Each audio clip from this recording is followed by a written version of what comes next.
Bonjour! Ça, c'est un crayon. Savais-tu qu'un crayon comme ça est capable de filtrer de l'eau? C'est capable de faire fonctionner des prothèses. C'est capable de retourner la vision à quelqu'un qui est aveugle. Et c'est capable de réduire les changements climatiques. La raison que ça c'est possible, c'est à cause du graphène. Le graphène est un matériel qui peut être produit à partir du graphite, comme que l'on retrouve dans ce crayon. Pour mieux comprendre, restez avec moi, je vais expliquer au cours de cette vidéo. Donc, le graphène, selon moi, représente très bien le mot efficace, à cause de ses propriétés diverses qui le permettent d'être utile dans plein de différents domaines de la société, de la science et du monde vraiment. Les propriétés les plus communes et utiles chez le graphène sont que c'est un matériel très fort. En fait, c'est le matériel le plus fort au monde, c'est même plus fort que le diamant. De plus, c'est un matériel flexible et conductif, ce qui peut aider beaucoup dans la technologie. De plus, c'est un matériel transparent, alors la lumière peut passer à travers. Ça ressemble un peu comme le verre. Et c'est imperméable. Alors, seulement certaines substances, comme de l'eau par exemple, est capable de passer à travers le graphène. Et c'est un matériel très léger et mince. En fait, c'est seulement l'épaisseur d'un seul atome. C'est presque 2 dimensions seulement. Bonjour! Je suis un scientifique qui est en train d'étudier le graphène. Je suis un partenaire avec une étudiante de l'école académique catholique Mère Teresa et nous sommes en train de faire plus de recherches sur le graphène et leur application future. Alors, le graphène lui-même est un allotrope de carbone. Les atomes de carbone forment un genre de réseau hexagonal de carbone et se lient à partir des liaisons covalentes non polaires. Il y a des liaisons doubles et des liaisons simples, comme tu peux voir dans ce modèle. Voici des liaisons simples et il y a des liaisons doubles, comme tu peux voir ici. La façon que le graphène a été produit est une histoire pas mal intéressante. En 2004, 2 physiciens de l'Université de Manchester, nommés professeur Andrei Geim et professeur Kostya Novoselov, ont décidé de regrouper une motte de graphite d'un crayon simple et de la ramasser avec du ruban. Étant scientifiques, ils ont remarqué que les morceaux étaient de différentes tailles. Ils ont regroupé ces morceaux selon leur taille et s'est trouvé avec le graphène, qui est seulement l'épaisseur d'un seul atome, comme on peut voir avec le modèle. Donc, le graphène a une hybridation sp2. Cela veut dire qu'il y a une forme moléculaire qui est triangulaire plane. Ça veut dire qu'il y a, pour une molécule de carbone, il fait 3 liaisons ou 3 doublets liants. Pour voir ça un peu mieux, pour chaque molécule de carbone, ça fait 1, 2, 3 doublets liants. Ceci peut expliquer un peu la structure presque 2-dimensionnelle, parce que le fait que c'est triangulaire plane veut dire que c'est tellement mince. Et c'est aussi un réseau cristallin. Donc, avec les triangles, ou pas un triangle, mais avec ce forme moléculaire de triangulaire plane, ça va former éventuellement un réseau cristallin comme ça, mais plus grand, et ça ressemble un peu comme une clôture pour mieux le visualiser.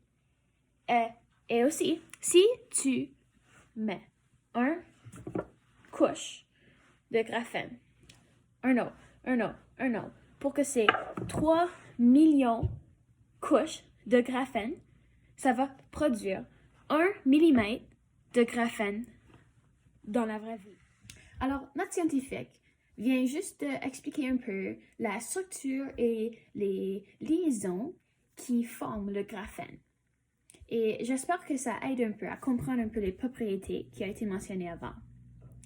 Maintenant, par contre, on va voir un peu les applications de la vie aujourd'hui et les applications futures du graphène. Le graphène est encore un produit qui est pas mal nouveau dans le monde Et il y a beaucoup de recherches qui doivent être faites avant que les applications soient utiles de tous les jours pour nous. Mais à cause des propriétés diverses et intéressantes du graphène, il y a beaucoup de potentiel pour produire plein d'applications avec ce matériel.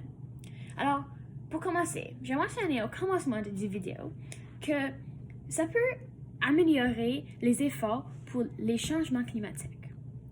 Alors, on sait que c'est un gros problème et utiliser des sources renouvelables d'énergie, c'est une façon très pratique de faire ces efforts. Alors, pour les panneaux solaires, par exemple, si on peut utiliser le graphène dans les panneaux solaires, ça peut améliorer beaucoup l'efficacité et donc nous donner plus d'énergie dans le montant de temps. Avec les avions, par exemple, si on peut incorporer plus de graphène dans les avions, ça peut diminuer le poids de ces avions et donc utiliser moins de combustible fossile et surtout améliorer et pousser plus d'efforts pour les changements climatiques et de réduire les sources d'énergie qui sont non renouvelables. De nos jours, on retrouve le problème de l'eau propre. On a plein d'eau salée dans les océans, mais peu d'eau propre. Les propriétés d'imperméabilité du graphène pour presque tout sauf l'eau peuvent être utilisées pour la filtration de l'eau. Les balles dans l'eau colorée agissent comme le sel et le filtre sera fait du graphène. Alors, comme on peut voir dans la vidéo que le scientifique fait pour nous, on va mettre de l'eau salée dans le filtre de graphène et ça va filtrer tout sauf l'eau qui va passer à travers. Alors maintenant, on retrouve qu'on a de l'eau propre parce qu'on a été capable d'enlever le sel. D'autres utilisations que le graphène peut avoir, c'est vraiment de juste améliorer la force en général de plein de différents matériels. Comme par exemple les appareils portables comme le téléphone ou dans la construction, les types de plastique.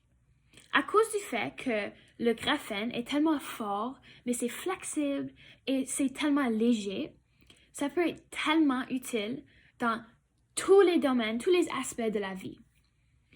De plus, ça peut améliorer l'efficacité de plein de différentes technologies, comme les lumières LED, comme les batteries, juste en général, les téléphones. Ça peut aussi améliorer l'efficacité des voitures électriques. Les compagnies Samsung et Huawei sont maintenant en train de rechercher le graphène pour possiblement les utiliser dans leurs produits. Ça montre comment le graphène va faire un impact extraordinaire sur le monde. Je comprends, ça c'est beaucoup d'informations qui viennent juste être lancées sur vous, mais j'espère que vous comprenez l'importance que le graphène a et son potentiel aussi. Alors, nous, on cherche des investisseurs qui veulent faire une différence dans le monde. Le graphène est très, très cher à produire. Alors, même si ce produit peut faire un impact incroyable sur le monde, sans les financements nécessaires, on ne va jamais en profiter.